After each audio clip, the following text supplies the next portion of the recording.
ਸਤਿ ਸ਼੍ਰੀ ਅਕਾਲ ਜੀ, ਮੈਂ ਹਾਂ ਹਰਜੋਤ ਕੌਰ ਤੇ ਤੁਸੀਂ ਵੇਖ ਰਹੇ ਹੋ ਪ੍ਰੋਗਰਾਮ ਖਬਰ ਪੜਤਾਲ, ਜਿਸ ਦੇ ਵਿੱਚ ਅਸੀਂ ਪੰਜਾਬ ਅਤੇ ਦੇਸ਼ ਦੇ ਖਾਸ ਮੁੱਦਿਆਂ ਦੇ ਉੱਪਰ ਹਮੇਸ਼ਾ ਚਰਚਾ ਕਰਦੇ ਹਾਂ ਤੇ ਚਰਚਾ ਲਈ ਅਸੀਂ ਸਵਾਗਤ ਕਰਦੇ ਹਾਂ ਜੀ। ਹਰ ਵਾਰ ਦੀ ਤਰ੍ਹਾਂ ਇੱਕ ਵਾਰ ਫਿਰ ਤੋਂ ਸੀਨੀਅਰ ਪੱਤਰਕਾਰ ਸੁਰਿੰਦਰ ਡੱਲਾ ਜੀ ਦਾ ਬਹੁਤ-ਬਹੁਤ ਸਵਾਗਤ ਹੈ ਜੀ। ਸਤਿ ਸ਼੍ਰੀ ਅਕਾਲ। ਬਹੁਤ ਧੰਨਵਾਦ ਹਰਜੋਤ ਜੀ, ਤੁਹਾਡਾ ਵੀ ਔਰ ਦੁਨੀਆ ਭਰ ਦੇ ਪੰਜਾਬੀਆਂ ਦਾ ਵੀ ਬਹੁਤ ਧੰਨਵਾਦ।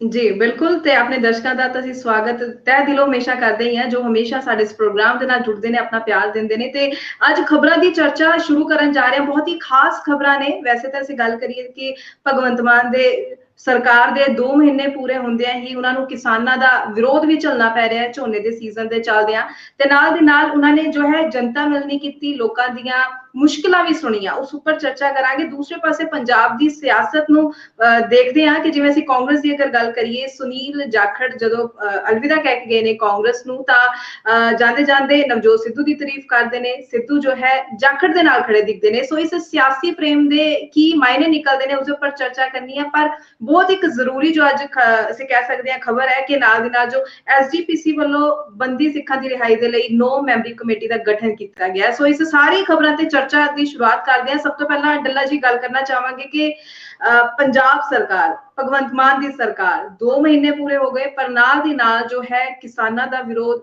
ਝੋਨੇ ਦੇ ਸੀਜ਼ਨ ਨੂੰ ਲੈ ਕੇ ਸੰਘਰਸ਼ ਤੇਜ਼ ਕਰ ਰਹੇ ਨੇ, ਮੋਰਚਾ ਖੋਲ ਰਹੇ ਨੇ ਪੰਜਾਬ ਸਰਕਾਰ ਦੇ ਖਿਲਾਫ। ਕਿਵੇਂ ਦੇਖਦੇ ਹੋ?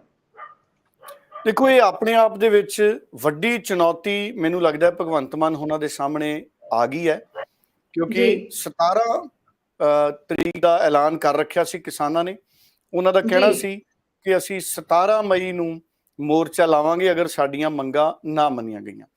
ਮੰਗਾਂ ਕੀ ਨੇ? ਪਹਿਲਾਂ ਮੈਂ ਮੋਟੀਆਂ ਮੰਗਾਂ ਦੱਸਦਾ। ਇੱਕ ਤਾਂ ਕਿਸਾਨ ਕਹਿ ਰਹੇ ਨੇ ਕਿ 10 ਜੂਨ ਤੋਂ ਅਸੀਂ ਝੋਨਾ ਬੀਜਾਂਗੇ। ਉਹ ਕਹਿ ਰਹੇ ਨੇ ਸਰਕਾਰ ਮਨਜ਼ੂਰੀ ਦੇਵੇ 10 ਜੂਨ ਤੋਂ ਝੋਨਾ ਬੀਜਣ ਦੀ। ਔਰ ਦੂਸਰਾ, ਸਰਕਾਰ ਸਾਨੂੰ ਬਿਜਲੀ ਸੁਨਿਸ਼ਚਿਤ ਕਰੇ ਝੋਨਾ ਬੀਜਣ ਦੇ ਲਈ, ਮੁਕੰਮਲ ਕੱਟ ਨਾ ਲੱਗਣ ਬਿਜਲੀ ਦੇ। ਇਹਦੇ ਨਾਲ ਨਾਲ ਡੀਜ਼ਲ ਦਾ ਰੇਟ ਘੱਟ ਕਰਨ ਦੀ ਮੰਗ ਵੀ ਕਿਸਾਨਾਂ ਦੀ ਹੈ। ਔਰ ਕਿਸਾਨਾਂ ਦੇ ਬਿਜਲੀ ਬੋਰਡ ਨਾਲ ਸੰਬੰਧਿਤ ਕਈ ਮਾਮਲੇ ਬਕਾਇਆ ਨੇ। ਕਿਸਾਨ ਚਾਹੁੰਦੇ ਨੇ ਕਿ ਉਹ ਮਸਲੇ ਵੀ ਹੱਲ ਹੋਣ। ਔਰ ਸਰਕਾਰ ਸਾਰੀਆਂ ਮੰਗਾਂ ਨੇ ਜਿਹੜੀਆਂ ਕਿਸਾਨਾਂ ਦੀਆਂ, ਮੁਆਵਜ਼ੇ ਵਾਲੀਆਂ ਮੰਗੇ, ਕਿਉਂਕਿ ਨਾ ਤਾਂ ਬੋਨਸ ਮਿਲਿਆ ਹਜੇ ਤੱਕ, ਨਾ ਮੁਆਵਜ਼ਾ। ਝਾੜ ਕਣਕ ਦਾ ਘਟਿਆ ਹੈ। ਇਸ ਤੋਂ ਇਲਾਵਾ ਵੀ ਕਿਸਾਨਾਂ ਦੀਆਂ ਹੋਰ ਬਹੁਤ ਸਾਰੀਆਂ ਮੰਗਾਂ ਨੇ ਜਿਨ੍ਹਾਂ ਨੂੰ ਲੰਮੇ ਸਮੇਂ ਤੋਂ ਕਿਸਾਨ ਨੇ ਉਹ ਲਗਾਤਾਰ ਵਿਚਾਰਦੇ ਆ ਰਹੇ ਨੇ। ਪਰ ਕਿਸਾਨਾਂ ਦਾ ਜਿਹੜਾ ਰੋਸ ਹੈ ਉਹ ਇਸ ਗੱਲ ਦਾ ਹੈ ਹਰਜੋਤ ਜੀ ਕਿ ਭਗਵੰਤ ਮਾਨ ਦੇ ਨਾਲ ਸਰਕਾਰ ਬਣਨ ਤੋਂ ਬਾਅਦ ਜਦੋਂ ਕਿਸਾਨਾਂ ਨੇ ਮੀਟਿੰਗ ਕੀਤੀ ਤੇ ਕਿਸਾਨਾਂ ਨੇ ਬਹੁਤ ਹਾਂ ਪੱਖੀ ਹੁੰਗਾਰਾ ਦਿੱਤਾ ਸੀ। ਕਿਸਾਨ ਬੜੇ ਖੁਸ਼ ਸੀ ਕਿ ਭਗਵੰਤ ਮਾਨ ਨੇ ਉਹਨਾਂ ਦੀਆਂ ਗੱਲਾਂ ਨੂੰ ਬਹੁਤ ਗੰਭੀਰਤਾ ਦੇ ਨਾਲ ਸੁਣਿਆ। ਔਰ ਭਗਵੰਤ ਮਾਨ ਉਹਨਾਂ ਨੇ ਕਿਸਾਨਾਂ ਨੂੰ ਭਰੋਸਾ ਵੀ ਦਿੱਤਾ ਸੀ ਕਿ ਅਸੀਂ ਬਹੁਤ ਜਲਦ ਤੁਹਾਡੀ ਜਿਹੜੀ ਹੈ ਨਵੇਂ ਸਿਰੇ ਤੋਂ ਮੀਟਿੰਗ ਕਰਾਂਗੇ ਔਰ ਅਸੀਂ ਜਿਹੜੀਆਂ ਤੁਹਾਡੀਆਂ ਸਾਰੀਆਂ ਅਹਿਮ ਤੇ ਜ਼ਰੂਰੀ ਮੰਗਾਂ ਨੇ ਅਸੀਂ ਉਹਨਾਂ ਨੂੰ ਮੰਨ ਲਵਾਂਗੇ। ਪਰ ਕਿਸਾਨ ਇਹ ਕਹਿ ਰਹੇ ਨੇ ਕਿ ਪਹਿਲੀ ਮੀਟਿੰਗ ਤੋਂ ਬਾਅਦ, ਭਗਵੰਤ ਮਾਨ ਸਾਹਿਬ ਦੇ ਭਰੋਸੇ ਤੋਂ ਬਾਅਦ ਵੀ ਦੂਸਰੀ ਮੀਟਿੰਗ ਮੁੱਖ ਮੰਤਰੀ ਔਰ ਕਿਸਾਨ ਜਥੇਬੰਦੀਆਂ ਦੇ ਵਿੱਚ ਨਹੀਂ ਹੋਈ। ਹਾਲਾਂਕਿ ਮੇਰਾ ਇਹ ਕਹਿਣਾ ਹੈ ਹਰਜੋਤ ਜੀ ਕਿ ਬਿਜਲੀ ਬੋਰਡ ਦੇ ਮੁਲਾਜ਼ਮਾਂ ਨਾਲ, ਚੇਅਰਮੈਨ ਦੇ ਨਾਲ, ਹੋਰ ਸੀਨੀਅਰ ਅਧਿਕਾਰੀਆਂ ਦੇ ਨਾਲ ਕਿਸਾਨਾਂ ਦੀਆਂ ਮੀਟਿੰਗਾਂ ਤਾਂ ਹੋਈਆਂ ਨੇ, ਪਰ ਉਹ ਮੀਟਿੰਗਾਂ ਬੇਸਿੱਟਾ ਰਹੀਆਂ ਨੇ।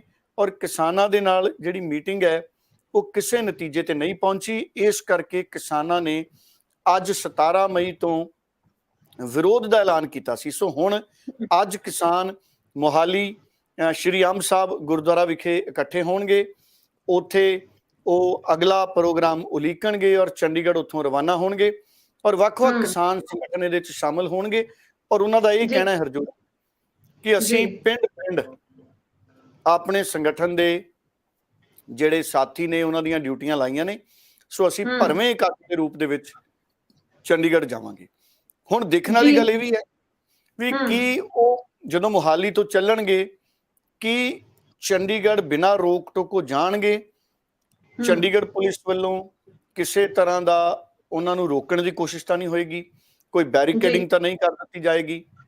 ਸੋ ਅੱਜ ਦਾ ਦਿਨ ਹੈ ਜਿਹੜਾ ਇਹ ਬਹੁਤ ਅਹਿਮੀਅਤ ਭਰਿਆ ਹੈ ਕਿਸਾਨਾਂ ਔਰ ਭਗਵੰਤ ਮਾਨ ਉਹਨਾਂ ਦੇ ਵਿਚਾਲੇ। ਔਰ ਮੈਂ ਤਾਂ ਇਹ ਕਾਮਨਾ ਕਰਦਾ ਕਿ ਕਿਸੇ ਤਰ੍ਹਾਂ ਦਾ ਕੋਈ ਟਕਰਾਅ ਨਾ ਹੋਵੇ। ਕਿਸਾਨ ਔਰ ਭਗਵੰਤ ਮਾਨ ਉਹਨਾਂ ਦੀ ਸਰਕਾਰ ਔਰ ਕਿਸਾਨਾਂ ਦੇ ਵਿੱਚ ਅਗਰ ਮਿਲ ਬੈਠ ਕੇ ਮਸਲੇ ਦੇ ਹੱਲ ਹੋ ਜਾਣ, ਮਸਲੇ ਹੱਲ ਹੋ ਜਾਣ, ਉਹਦੇ ਵਰਗੀ ਰੀਸ ਨਹੀਂ। ਕੋਸ਼ਿਸ਼ਾਂ ਕੀਤੀਆਂ ਨੇ ਭਗਵੰਤ ਮਾਨ ਉਹਨਾਂ ਨੇ ਵੀ। ਭਗਵੰਤ ਮਾਨ ਹੁਣੀ ਲਗਾਤਾਰ ਕੋਸ਼ਿਸ਼ ਕਰ ਰਹੇ ਨੇ। ਮੈਂ ਦੇਖ ਰਿਹਾ ਸੀ ਕੱਲ ਉਹਨਾਂ ਦੇ ਪਿੰਡ ਤੌਜ ਤੋਂ ਸਿੱਧੀ ਬਿਜਾਈ ਦੀ ਸ਼ੁਰੂਆਤ ਕੀਤੀ ਗਈ ਹੈ ਔਰ ਜਿਹੜੇ MLA ਨੇ ਬੀਬੀ ਭੈਰਾਜ ਉਹ ਆਪ ਉੱਥੇ ਉਹਨਾਂ ਦੇ ਪਿੰਡ ਉੱਥੇ ਗਏ ਸੀ।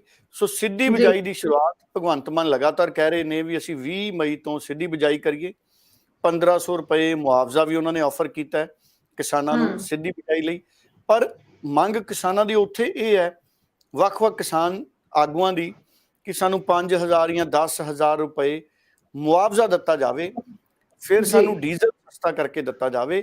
ਸੋ ਕਈ ਤਰ੍ਹਾਂ ਦੀਆਂ ਜਿਹੜੀਆਂ ਚੁਣੌਤੀਆਂ ਨੇ ਭਗਵੰਤ ਮਾਨ ਉਹਨਾਂ ਦੇ ਸਾਹਮਣੇ ਨੇ।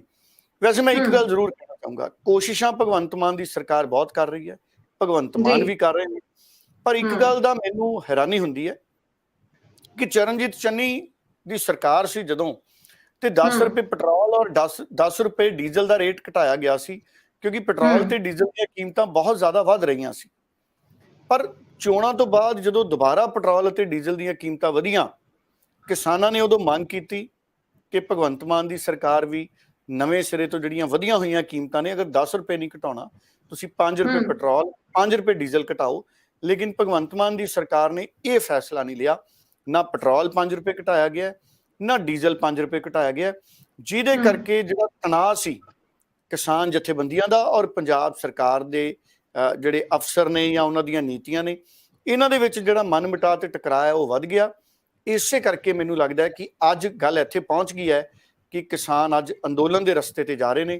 ਇਸ ਅੰਦੋਲਨ ਦਾ ਰੁਖ ਕੀ ਹੋਊਗਾ, ਰੂਪ ਰੇਖਾ ਕੀ ਹੋਊਗੀ, ਭਗਵੰਤ ਸਰਕਾਰ ਦੇ ਨਾਲ ਕਿਸਾਨਾਂ ਦੇ ਰਿਸ਼ਤੇ ਆਉਣ ਵਾਲੇ ਸਮੇਂ 'ਚ ਕਿਵੇਂ ਹੋਣਗੇ।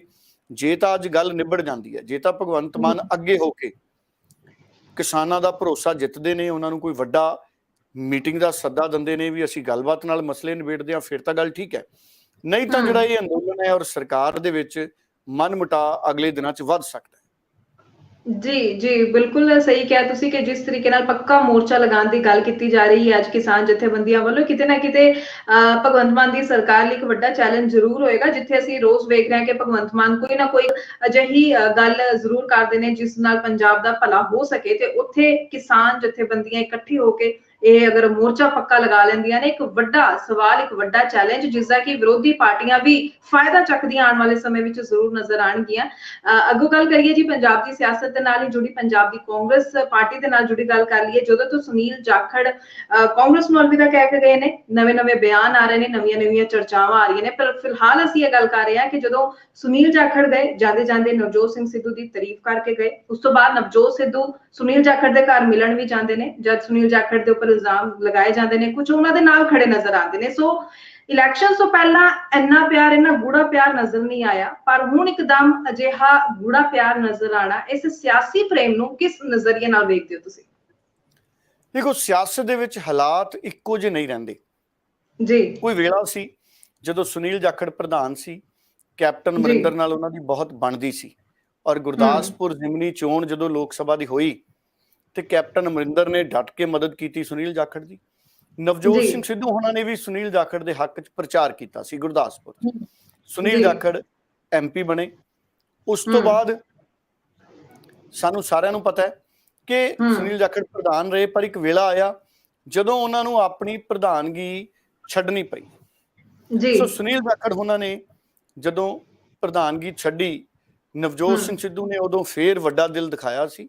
ਨਵਜੋਤ ਸਿੰਘ ਸਿੱਧੂ ਸੁਨੀਲ ਜਾਖੜ ਉਹਨਾਂ ਦੇ ਘਰ ਗਏ ਸੀ, ਪੂਰੀ ਮੀਡੀਆ ਦੇ ਵਿੱਚ ਗੱਲਾਂ ਨੇ। ਸੁਨੀਲ ਜਾਖੜ ਉਹਨਾਂ ਨੂੰ ਬਕਾਇਦਾ ਉਹ ਜਾ ਕੇ ਮਿਲੇ, ਔਰ ਉਸ ਤੋਂ ਬਾਅਦ ਨਵਜੋਤ ਸਿੰਘ ਸਿੱਧੂ ਪ੍ਰਧਾਨ ਬਣੇ। ਸੁਨੀਲ ਜਾਖੜ ਔਰ ਕੈਪਟਨ ਅਮਰਿੰਦਰ ਸਿੰਘ ਦੇ ਵਿੱਚ ਵੀ ਉਦੋਂ ਗੱਲਾਂ ਆਈਆਂ ਕਿ ਦੂਰੀਆਂ ਬਣ ਗਈਆਂ ਜੀ, ਪਰ ਨਵਜੋਤ ਸਿੰਘ ਸਿੱਧੂ ਔਰ ਸੁਨੀਲ ਜਾਖੜ ਦੇ ਵਿੱਚ ਕਿਸੇ ਤਰ੍ਹਾਂ ਦੀ ਕੁੜੱਤਣ ਉਸ ਵਕਤ ਨਹੀਂ ਸੀ। ਲੇਕਿਨ ਜਦੋਂ ਗੱਲ ਪੰਜਾਬ 'ਚ ਨਵੇਂ ਸਿਰੇ ਤੋਂ ਮੁੱਖ ਮੰਤਰੀ ਚੁਣਨ ਦੀ ਆਈ ਤੇ ਸੁਨੀਲ ਜਾਖੜ ਹਾਈ ਕਮਾਂਡ ਦੇ ਨਾਲ ਨਾਰਾਜ਼ ਹੋ ਗਏ, ਕਿਉਂਕਿ ਅੰਬਿਕਾ ਸੋਨੀ ਨੇ ਕਿਸੇ ਨਾ ਕਿਸੇ ਤਰ੍ਹਾਂ ਅਸੀਂ ਕਹਿ ਸਕਦੇ ਹਾਂ ਕਿ ਉਹ ਨਹੀਂ ਚਾਹੁੰਦੇ ਸੀ ਕਿ ਸੁਨੀਲ ਜਾਖੜ ਹਜੇ ਮੁੱਖ ਮੰਤਰੀ ਬਣਨ। ਉਹ ਗੁੱਸਾ ਸੁਨੀਲ ਜਾਖੜ ਅੱਜ ਵੀ ਹੈ, ਲੇਕਿਨ ਸੁਨੀਲ ਜਾਖੜ ਦੀ ਨਾਰਾਜ਼ਗੀ ਫਿਰ ਹਾਈ ਕਮਾਂਡ ਦੇ ਨਾਲ ਜ਼ਿਆਦਾ ਵੱਧ ਗਈ। ਔਰ ਅਜਿਹੀ ਸੂਰਤ ਦੇ ਵਿੱਚ ਚੋਣਾਂ ਤੋਂ ਪਹਿਲਾਂ ਜਦੋਂ ਚਰਨਜੀਤ ਚੰਨੀ ਦੇ ਨਾਂ ਦਾ ਐਲਾਨ ਕੀਤਾ ਗਿਆ ਤੇ ਉਦੋਂ ਸੁਨੀਲ ਜਾਖੜ ਸਾਨੂੰ ਖੁਸ਼ ਦਿਖੇ ਨੇ। ਚਰਨਜੀਤ ਚੰਨੀ ਦੇ ਨਾਂ ਦੇ ਐਲਾਨ ਤੇ ਕਿਸੇ ਤਰ੍ਹਾਂ ਦਾ ਰੋਸ ਦਾ ਪ੍ਰਗਟਾਵਾ ਸੁਨੀਲ ਜਾਖੜ ਉਹਨਾਂ ਨੇ ਨਹੀਂ ਸੀ ਕੀਤਾ। ਪਰ ਚੋਣਾਂ ਤੋਂ ਬਾਅਦ ਅਸੀਂ ਵੀ ਦੇਖਿਆ ਕਿ ਸੁਨੀਲ ਜਾਖੜ ਸਾਹਿਬ ਨੇ ਕਈ ਵਾਰ ਨਵਜੋਤ ਸਿੰਘ ਸਿੱਧੂ ਉਹਨਾਂ ਦੀ ਤਾਰੀਫ ਕੀਤੀ। ਉਹਨਾਂ ਨੇ ਕਿਹਾ ਕਿ ਅਗਰ ਨਵਜੋਤ ਸਿੰਘ ਸਿੱਧੂ ਚਿਹਰਾ ਹੁੰਦੇ ਤੇ ਰਿਜ਼ਲਟ ਨਵੇਂ ਹੋ ਸਕਦੇ ਸੀ, ਬਦਲਵੇਂ ਹੋ ਸਕਦੇ ਸੀ, ਕਿਉਂਕਿ ਸਾਰੀ ਦੁਨੀਆ ਜਾਣਦੀ ਹੈ, ਸਾਰੀ ਦੁਨੀਆ ਜਾਣਦੀ ਹੈ ਕਿ ਆਮ ਆਦਮੀ ਪਾਰਟੀ ਇੱਕ ਇਮਾਨਦਾਰੀ ਦਾ ਚਿਹਰਾ ਲੈ ਕੇ ਲੜ ਰਹੀ ਸੀ ਔਰ ਨਵਜੋਤ ਸਿੰਘ ਸਿੱਧੂ ਵੀ ਇਮਾਨਦਾਰੀ ਦਾ ਚਿਹਰਾ ਲੈ ਕੇ ਲੜ ਰਿਹਾ ਸੀ।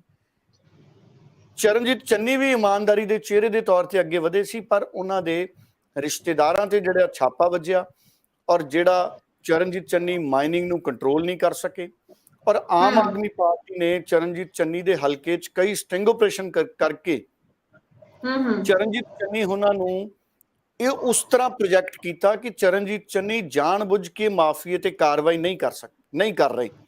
ਇਹ ਇਲਜ਼ਾਮ ਲਾਏ ਆਮ ਆਦਮੀ ਪਾਰਟੀ ਨੇ। ਔਰ ਜਦੋਂ ਚਰਨਜੀਤ ਚੰਨੀ ਉਹਨਾਂ ਦੇ ਰਿਸ਼ਤੇਦਾਰ ਨੋਟਾਂ ਦੇ ਨਾਲ ਫੜੇ ਗਏ, ਉਸ ਤੋਂ ਬਾਅਦ ਜਿਹੜੀ ਸਰਕਾਰ ਬਣਨ ਦੀ ਸੰਭਾਵਨਾ ਸੀ ਕਾਂਗਰਸ ਦੀ ਖਤਮ ਹੋ ਗਈ।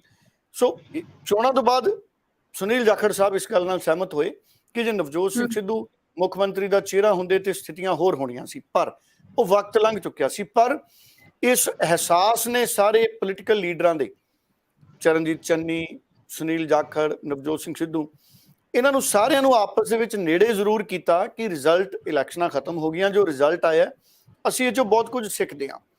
ਸੋ ਮੈਨੂੰ ਲੱਗਦਾ ਕਿ ਇਸੇ ਘਟਨਾਕ੍ਰਮ ਦੇ ਦਰਮਿਆਨ ਨਵਜੋਤ ਸਿੰਘ ਸਿੱਧੂ ਔਰ ਸੁਨੀਲ ਜਾਖੜ ਦੁਬਾਰਾ ਇੱਕ ਦੂਸਰੇ ਦੇ ਨੇੜੇ ਨਜ਼ਰ ਆਏ।